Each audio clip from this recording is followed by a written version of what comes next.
Halo, Assalamualaikum semuanya. Gimana kabarnya hari ini? Semoga kalian semuanya tetap semangat dan bahagia. Oke, sebelumnya perkenalkan, nama saya Bu Maya. Saya mengajar di SDIT Ar-Rayhan Bantul. Oke, untuk pertemuan yang pertama ini, kita akan belajar bersama tentang perkembangbiakan tumbuhan secara generatif. Yuk kita mulai belajar bersamanya. Ada sangat banyak tumbuhan di bumi kita. Tuhan menciptakan tumbuhan untuk kita. Ya, untuk kita. Untuk memenuhi kebutuhan hidup kita. Wow, Tuhan memang sangat baik. Nah, agar tumbuhan bisa bertambah banyak dan tidak punah, Tuhan membuat tumbuhan bisa berkembang biak.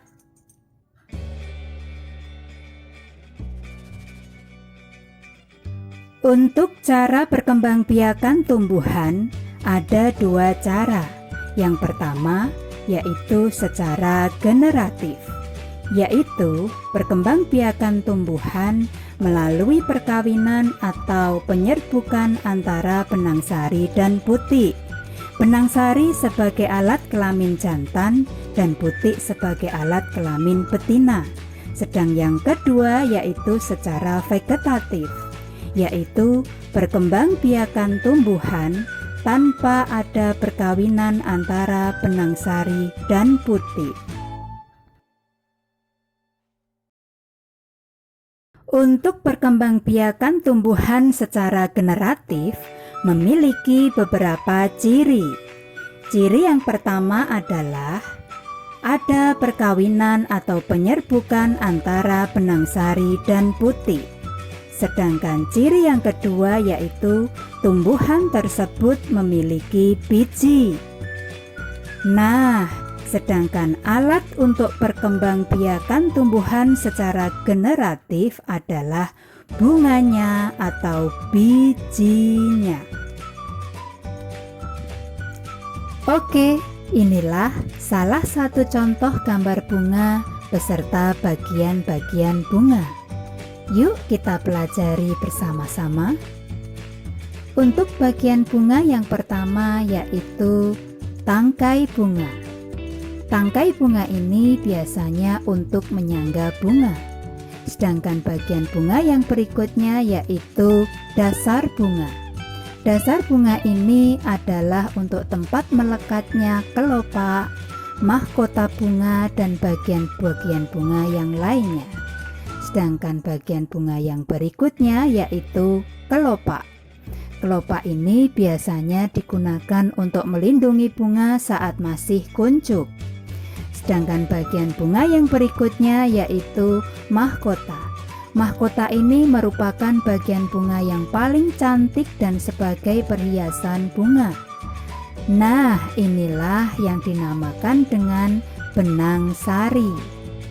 Sebagai alat kelamin jantan, inilah yang dinamakan butik sebagai alat kelamin betina. Di dalam benang sari ada serbuk sari. Serbuk sari ini bisa terbawa oleh angin atau kupu-kupu atau lebah.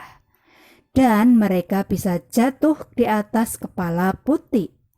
Dan peristiwa inilah yang sering sekali kita sebut dengan peristiwa penyerbukan. Setelah terjadi penyerbukan, maka mereka akan menuju ke bawah ke bagian bunga yang bernama bakal buah.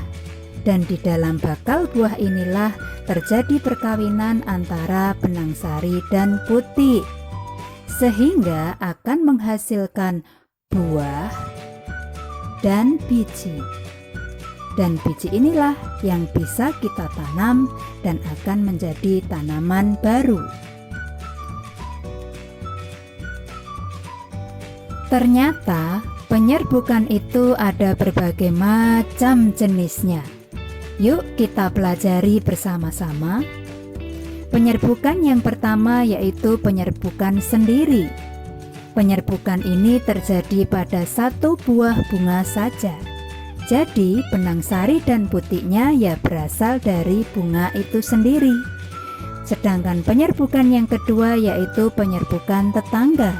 Terjadi pada dua buah bunga tetapi masih dalam satu pohon. Sedangkan penyerbukan yang berikutnya penyerbukan silang. Penyerbukan ini terjadi pada dua buah bunga yang berasal dari dua buah pohon tetapi masih sama jenis dan varietasnya. Contohnya penyerbukan bunga mangga madu dengan bunga mangga madu yang lainnya yang berbeda pohonnya. Karena mungkin mereka letaknya masih berdekatan. Sedang penyerbukan yang terakhir yaitu penyerbukan bastar. Terjadi pada dua buah bunga yang berasal dari dua buah pohon tetapi berbeda varietasnya. Contohnya penyerbukan mangga madu dengan bunga mangga golek. Oke, untuk selanjutnya, tahukah kamu contoh-contoh tumbuhan yang berkembang biak secara generatif atau dengan biji? Apa? Mangga? Yes, betul sekali. Mangga memang berkembang biak secara generatif karena mangga memiliki biji.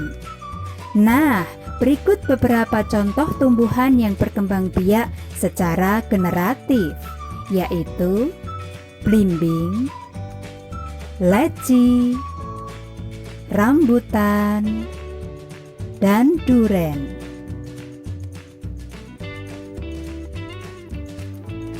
Nah, sekarang ayo coba temukanlah tumbuhan yang lainnya yang berkembang biak secara generatif atau dengan biji. Jangan khawatir, jika kamu mengalami kesulitan, bertanyalah kepada orang tuamu atau kepada gurumu.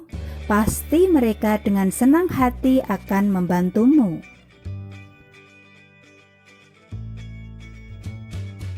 Tahukah kamu, ternyata tumbuhan itu sangatlah penting bagi kita semua. Oleh karena itu, mari kita jaga kelestarian tumbuhan dengan cara mengembangbiakkannya. Lalu, bagaimana caranya? Itu mudah sekali. Caranya, di saat kamu habis makan buah, jangan lupa tanamlah bijinya. Dengan begitu berarti kamu telah mengembangbiakkannya. Oke, kamu pasti bisa. Wah, alhamdulillah, kita telah selesai belajar bersama tentang perkembangbiakan tumbuhan secara generatif. Bagaimana? Apakah kalian sudah mengerti? Wow, kalian memang luar biasa. Oke, jangan lupa like dan subscribe ya. Dan sampai jumpa di pertemuan berikutnya. Terima kasih. Bye.